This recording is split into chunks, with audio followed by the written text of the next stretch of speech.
Shalom sahabat-sahabat Hers yang diberkati Tuhan. Apa kabar hari ini?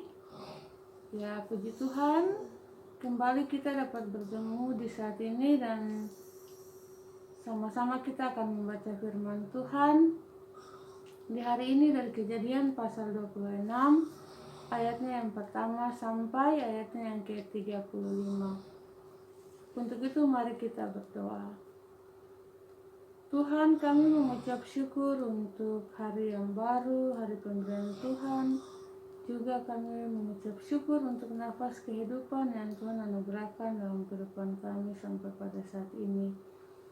Kami mohon urapi kami dengan kuasa Roh Kudus untuk kami ada dalam pembacaan firman Tuhan di saat ini, sehingga kami dapat mengerti firman yang kami baca.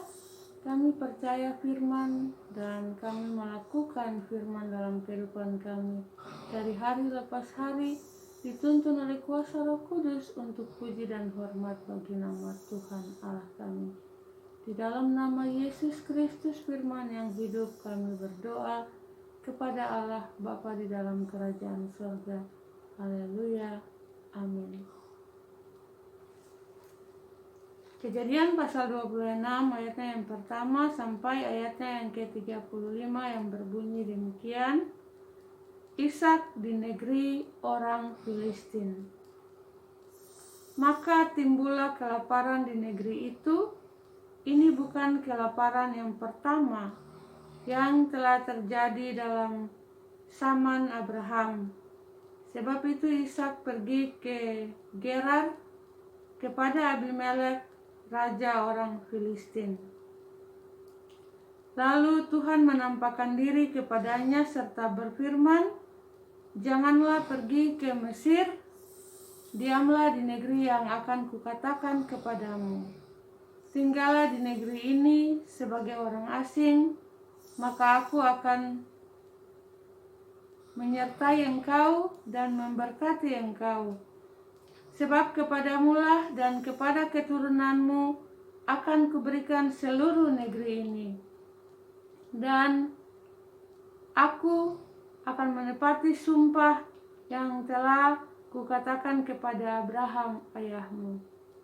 Aku akan membuat banyak keturunanmu seperti bintang di langit. Aku akan memberikan kepada keturunanmu seluruh negeri ini.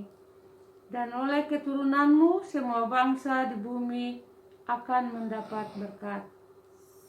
Karena Abraham telah mendengarkan firman-Ku dan memelihara kewajibannya kepadaku, yaitu segala perintah, ketetapan, dan hukum-Ku. Jadi tinggallah Ishak di Gerar." Ketika orang-orang di tempat itu bertanya tentang istrinya, berkatalah ia, "Dia saudaraku." Sebab ia takut mengatakan, "Ia istriku," karena pikirnya, jangan-jangan aku dibunuh oleh penduduk tempat ini karena Ribka, sebab elok parasnya. Setelah beberapa lama ia ada di sana, pada suatu kali menjenguklah Abimelek, raja orang Filistin itu dari jendela. Maka dilihatnya Ishak sedang bercumbu-cumbuan dengan Ribka istrinya. Lalu Abimelek memanggil Ishak dan berkata, "Sesungguhnya dia istrimu. Masakan engkau berkata dia saudaraku?" Jawab Ishak kepadanya, "Karena pikirku jangan-jangan aku mati karena dia." Tetapi Abimelek berkata, "Apakah juga yang telah kau perbuat ini terhadap kami? Mudah sekali terjadi salah seorang dari bangsa ini tidur dengan istrimu, sehingga dengan demikian engkau mendatangkan kesalahan atas kami." Lalu Abimelek memberi perintah kepada seluruh bangsa itu, "Siapa yang mengganggu orang ini atau istrinya, pastilah ia akan dihukum mati." Maka menaburlah Ishak di tanah itu, dan dalam tahun itu juga ia mendapat hasil 100 kali lipat, sebab ia diberkati Tuhan. Dan orang itu menjadi kaya, bahkan kian lama kian kaya, sehingga ia menjadi sangat kaya, mempunyai kumpulan kambing domba dan lembu sapi, serta banyak anak buah, sehingga orang Filistin itu cemburu kepadanya. Segala sumur yang digali dalam nama Abraham ayahnya oleh hamba-hamba ayahnya itu telah ditutup oleh orang Filistin dan ditimbun dengan tanah. Lalu kata Abimelek kepada Ishak, "Pergilah dari tengah-tengah kami, sebab engkau telah menjadi jauh lebih berkuasa daripada kami." Jadi pergilah Ishak dari situ dan berkemahlah ia di lembah Gerar, dan ia menetap di situ. Kemudian Ishak menggali kembali sumur-sumur yang digali dalam zaman Abraham ayahnya, dan yang telah ditutup oleh orang Filistin sesudah Abraham mati. Disebutkannya lah nama sumur-sumur itu menurut nama-nama yang telah diberikan oleh ayahnya. Ketika hamba-hamba Ishak menggali di lembah itu, mereka mendapati di situ mata air yang berbual-bual airnya. Lalu bertengkarlah para gembala Gerar dengan para gembala Ishak. Kata mereka, "Air ini kepunyaan kami." Dan Ishak menamai sumur itu Esek, karena mereka bertengkar dengan dia di sana. Kemudian mereka menggali sumur lain, dan mereka bertengkar juga tentang itu. Maka Ishak menamai sumur itu Sitna. Ia pindah dari situ dan menggali sumur yang lain lagi, tetapi tentang sumur itu mereka tidak bertengkar. Sumur itu dinamainya Rehobot, dan ia berkata, "Sekarang Tuhan telah memberikan kelonggaran kepada kita, sehingga kita dapat beranak cucu di negeri ini." Dari situ ia pergi ke Beersheba. Lalu pada malam itu Tuhan menampakkan diri kepadanya serta berfirman, "Akulah Allah ayahmu Abraham. Janganlah takut, sebab aku menyertai engkau. Aku akan memberkati engkau dan membuat banyak keturunanmu karena Abraham, hambaku itu." Sesudah itu Ishak mendirikan mesbah di situ dan memanggil nama Tuhan. Ia memasang kemahnya di situ, lalu hamba-hambanya menggali sumur di situ.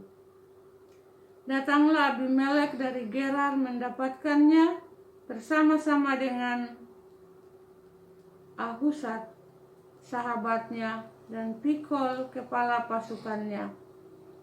Tetapi kata Ishak kepada mereka, "Mengapa kamu datang mendapatkan aku?